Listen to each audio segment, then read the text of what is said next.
ನಮಸ್ಕಾರ. ಇದು ನಿಮ್ಮ ಸೋಲ್ ಸೂತ್ ಸ್ಪೀಕ್ಸ್ ಕನ್ನಡ ಪಾಡ್ಕಾಸ್ಟ್. ಇವತ್ತಿನ ಟಾಪಿಕ್, ಎಲ್ಲರನ್ನೂ ಖುಷಿ ಮಾಡೋ ಪ್ರಯತ್ನದಲ್ಲಿ ನನ್ನನ್ನೇ ಮರೆತೆ. ಕೆಲವರಿರುತ್ತಾರೆ, ಯಾರಿಗಾದರೂ ಬೇಜಾರಾದರೆ ಸಮಾಧಾನ ಮಾಡ್ತಾರೆ, ಯಾರಿಗಾದರೂ ಸಹಾಯ ಬೇಕಾದರೆ ಮೊದಲು ನಿಲ್ತಾರೆ, ಯಾರಾದರೂ ಕಷ್ಟದಲ್ಲಿದ್ದರೆ ನಾನಿದ್ದೀನಿ ಅಂತ ಹೇಳ್ತಾರೆ. ಆದರೆ ಒಂದು ದಿನ ಅವರಿಗೆ ತಾನೇ ಬೇಜಾರಾದಾಗ ಅವರು ಯಾರಿಗೂ ಹೇಳೋದಿಲ್ಲ. ಯಾಕಂದ್ರೆ ಎಲ್ಲರಿಗೂ ಸ್ಟ್ರಾಂಗ್ ಆಗಿ ಕಾಣೋ ಅಭ್ಯಾಸ ಆಗಿರುತ್ತೆ. ನಾವು ಕೆಲವೊಮ್ಮೆ ಎಲ್ಲರನ್ನೂ ಖುಷಿ ಮಾಡ್ತಾ ಮಾಡ್ತಾ ನಮ್ಮನ್ನೇ ಮರೆಯುತ್ತೇವೆ. ಯಾರಿಗೂ ಬೇಸರ ಆಗಬಾರ್ದು, ಯಾರೂ ನಮ್ಮ ಬಗ್ಗೆ ತಪ್ಪು ಅನ್ಕೊಳ್ಬಾರ್ದು, ಯಾರೂ ದೂರ ಹೋಗಬಾರ್ದು ಅಂತ ಯೋಚಿಸುತ್ತಾ ನಮ್ಮ ಫೀಲಿಂಗ್ಸನ್ನೇ ಸೈಡಿಗೆ ಇಡ್ತೀವಿ.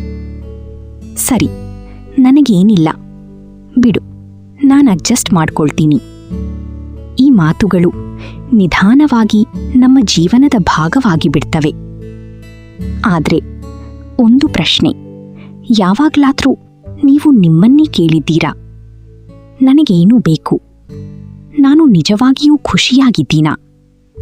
ಯಾಕಂದ್ರೆ ಎಲ್ಲರನ್ನೂ ಅರ್ಥ ಮಾಡ್ಕೊಳ್ಳುವ ನಾವು ಕೆಲವೊಮ್ಮೆ ನಮ್ಮನ್ನೇ ಅರ್ಥ ಮಾಡ್ಕೊಳ್ಳೋದನ್ನ ಮರೆತು ಬಿಡ್ತೀವಿ.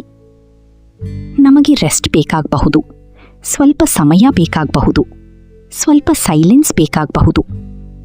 ಅದು ಸೆಲ್ಫಿಶ್ ಅಲ್ಲ, ಅದು ಕೇರ್. ನಿಮ್ಮ ಬಗ್ಗೆ ಕೂಡ ಕಾಳಜಿ ವಹಿಸೋದು.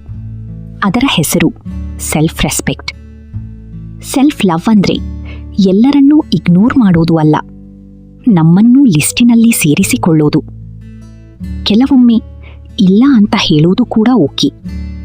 ಪ್ರತಿ ಕಾಲ್ ಅಟೆಂಡ್ ಮಾಡಬೇಕಿಲ್ಲ, ಪ್ರತಿ ಪ್ರಾಬ್ಲಮ್ ಸಾಲ್ವ್ ಮಾಡಬೇಕಿಲ್ಲ, ಪ್ರತಿ ಜನರ ಎಕ್ಸ್ಪೆಕ್ಟೇಷನ್ಸ್ ಮೀಟ್ ಮಾಡಬೇಕಿಲ್ಲ. ಯಾಕಂದ್ರೆ ನೀವು ಮಷೀನ್ ಅಲ್ಲ, ನೀವು ಮಾನವರೇ. ದಣಿವಾಗಬಹುದು, ಅಳಬೇಕಾಗಬಹುದು, ನಿಂತು. ಹಾಗಾಗಿ ಇವತ್ತು ಒಂದು ಚಿಕ್ಕ ಕೆಲಸ ಮಾಡಿ, 5 ನಿಮಿಷ ನಿಮ್ಮ ಜೊತೆಯೇ ಕಳೆಯಿರಿ. ನಿಮ್ಮ ಮನಸ್ಸಿಗೆ ಕೇಳಿ, ನೀನು ಹೇಗಿದ್ದೀಯಾ? ಅದಕ್ಕೆ ಉತ್ತರ ಬಂದ್ರೆ ಕೇಳಿ, ಅದನ್ನು ಇಗ್ನೋರ್ ಮಾಡಬೇಡಿ. ಯಾಕಂದ್ರೆ ನಿಮ್ಮ ಜೀವನದಲ್ಲಿ ನೀವು ಕೂಡ ಮುಖ್ಯ. ಮತ್ತು ಎಲ್ಲರನ್ನೂ ಖುಷಿ ಮಾಡೋ ಪ್ರಯತ್ನದಲ್ಲಿ ನಿಮ್ಮನ್ನೇ ಕಳೆದುಕೊಳ್ಬೇಡಿ. ಧನ್ಯವಾದಗಳು. ಇದು ನಿಮ್ಮ ಸೋಲ್ ಸೂತ್ ಸ್ಪೀಕ್ಸ್ ಕನ್ನಡ ಪಾಡ್ಕಾಸ್ಟ್. ಮತ್ತೆ ಭೇಟಿಯಾಗೋಣ.